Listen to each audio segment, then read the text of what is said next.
Hello everyone, welcome to Finance by Avisha and Arpita. In today's video, we'll see the P&L statement. Part 1 has already been uploaded on the channel. You can watch that video first before going through this video. So first we'll talk about the expense details. In the previous video, we learned about the revenues a company generates. Moving further on the P&L statement, in this video, we will look at the expense side of the P&L statement along with the associated notes. Expenses are generally classified according to their function, which is also called the cost of sales method or based on the expense nature. An analysis of the expenses must be shown in the P&L statement or the note. As you can see here in this, see in the extract, all the line items have a note associated with it.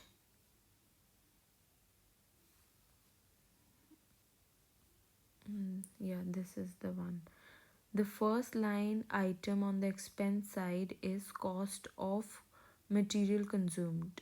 This is invariably the raw material cost that the company requires to manufacture finished good. As you can see, the cost of raw material consumed, raw material is company's largest expense. This expense stand at rupees 2101 crore for the year 2014 and rupees 1760 crores for the year 2013. Now, note this gives the associated details of the expense. Let us inspect the same. As you can see, the note 19 gives us the details of the material consumed. The company uses lead alloys, separators and other items, all of which adds to rupees 2101 crore. The next two lines item about purchase of stock, purchase of basically the next line you can see the purchase of stock in trade and change in inventory of finished goods, work in progress and stock in trade. Both these line items are associated with note number 20. So purchase of stock in the trade refer to all the purchases of finished goods that the company buy towards conducting its businesses. This stands for rupees 211 crores. I will give you more clarity on this line shortly. Change in inventory of finished goods refer to the cost of manufacturing are incurred by the company in the past, but the goods manufactured in the past were sold in the present current financial year. This stands at rupees 29.2 crores for the year 2014. A negative number indicates the company produced more batteries in the year 2014 than it managed to sell. To give a sense of proportion in terms of sales and sales cost, the company deducts the cost incurred in manufacturing the extra good for the current year cost. The company will add this cost when they manage to sell those basically these extra products sometime in future. This cost which the company adds back later will be included in purchase in stock in trade line item. So here in the this extract number 20, you can see the details of the above two item lines. The detail mentioned in the above extract are quite straightforward and is easy to understand. At this stage, it may not be necessary to dig deeper into this note. It is good to know where the total lies. However, when we take up financial modeling as a separate module, we will delve deeper into this aspect. The next line item on the expense side is employee benefit expense. This is quite intuitive as it includes expense incurred in terms of the salary paid, contribution towards provident fund, and other employee welfare expense. This stands at rupees 158 crore for the year 2014. Have a look at the extract of note 21, which details the employee benefit expense. Here is something for you to think about. A company generating rupees 3482 crores in spending only 158 crores or just 4.5% of the sales on its employees. In fact, this is pattern across most companies, at least non IT. Perhaps it is time for you to think about the entrepreneurial dream you may have nurtured. The next line item is the finance cost to finance charges, borrowing cost. Finance cost is interest cost and other costs that are equity pays when it borrows funds. The interest is paid to the lender of the company. The lender could be bank or private lenders. The company's finance cost stand at rupees 0.7 crore for the year 2014. We will discuss the debt and related matters more when we take up the chapter on balance sheet.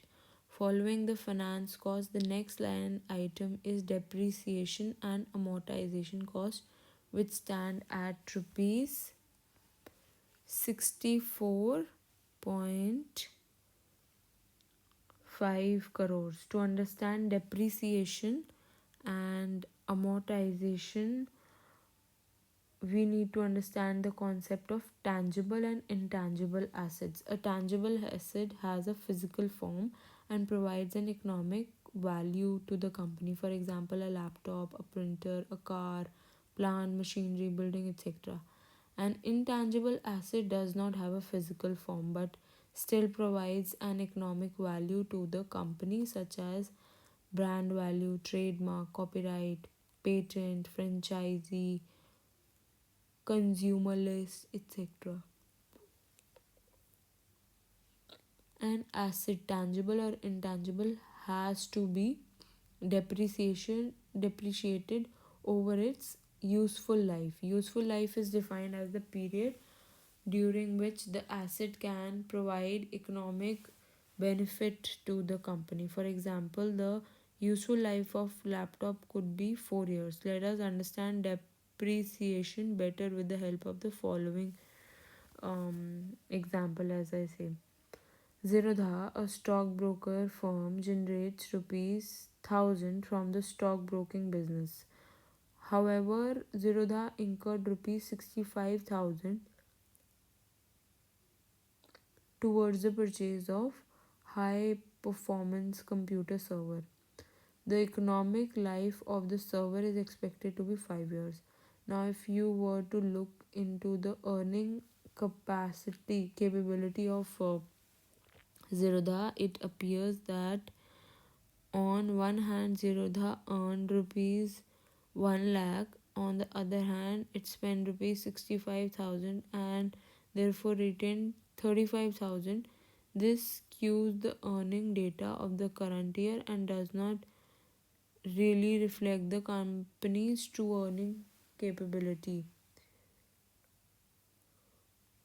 Remember, the asset, even though purchased this year, would continue to provide economic benefits over its useful life. Hence, it makes sense to spread cost of acquiring the asset over its useful life. This is called depreciation. This means instead of showing up front lump sum expense towards the purchase of an asset, the company can show a smaller amount spent across the useful life of an asset. Thus, rupees 65,000 will be spent across the server's useful life, which is 5. Hence, 65 divided by 5 is 13,000 would depreciate every year for next 5 years. By depreciating the asset, we are spreading the upfront cost. Hence, after the depreciation compensation, Zerodha would be earning as 1 lakh minus 13,000. We can do a similar exercise for non tangible assets. The depreciation equivalent of non tangible asset is called amortization. Hence, it is important that Zerodha depreciates the cost of acquiring an asset over its useful life. However, there is an actual outflow of rupees 65,000 paid towards the asset purchased in reality. But now it seems like the PNL is not capturing this outflow. As an analyst, how do you get a sense of the cash movement? The cash movement is captured in the cash flow statement, which we will understand in the later chapters, later videos. Here is the snapshot of note number 23, and the last line of the expense side is other expense, which is at rupees 434.6 crores. This is huge amount classified under other expense. Hence, it deserves a detailed inspection.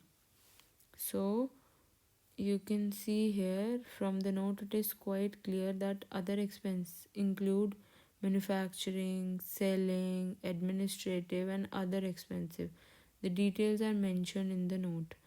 For example, ARBL, Amara Raj Batteries Limited, spent rupees 27.5 crores on advertisements and promotion activity. Adding all the expense mentioned in the expense side of P&L, it seems that Amara Raj Batteries has spent rupees 2941.6 crores. Now coming to the second part, the profit before tax. It refers to the net income after deducting operating expense but before deducting taxes and interest. Proceed further on the P&L statement.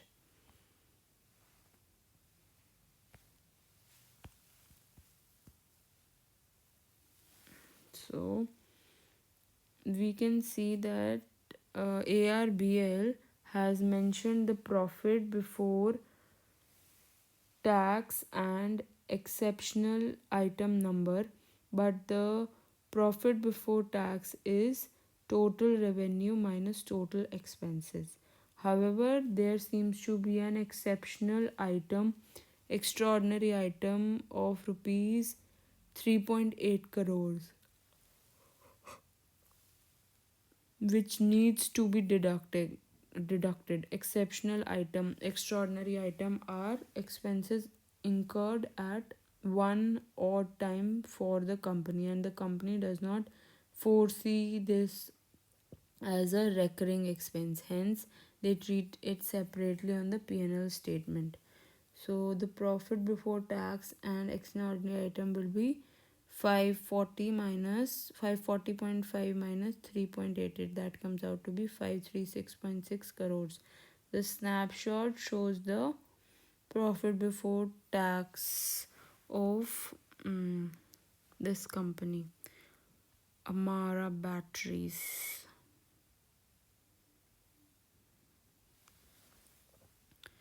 Now coming to net profit after tax. So after tax, the net operating profit is defined as operating profit after deducting its tax liability. We are now looking into the last part of the P&L statement and the profit after tax. This is called the bottom line of the P&L statement.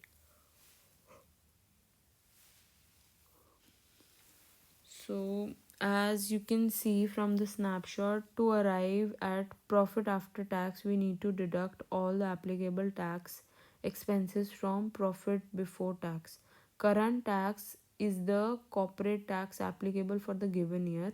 This stands to rupees 158 crores. 158 crores. Beside this, there are other taxes that the company has paid. All taxes together sums up to rupees 169.21 crores. Deducting tax amount from the PBT of rupees 3536.6 gives us the profit after tax at rupees 367.4 crores. Hence, net PAT equals PBT minus applicable taxes.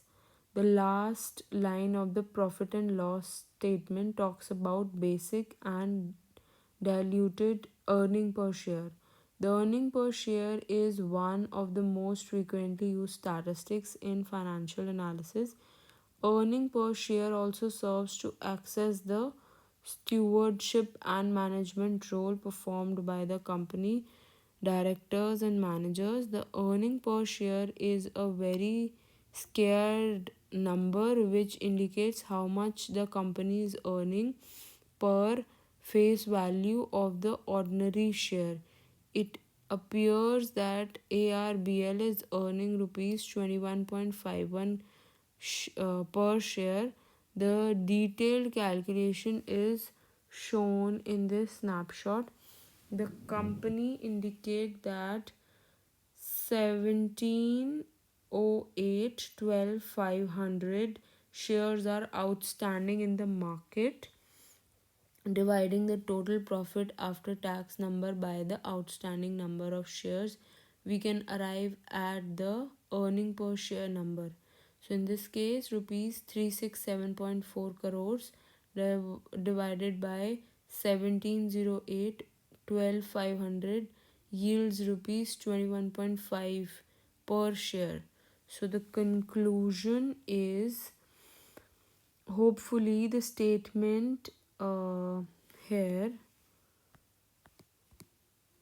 the statement here shows more meaningful, could be more meaningful to you by now. Remember, almost all the line items of the P&L will have an associated note.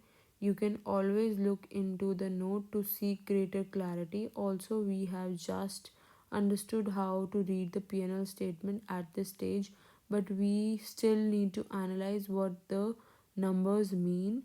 We will do this when we take up the financial ratios. The P&L statement is also very closely connected with other financial statement, that is balance sheet and cash flow statement.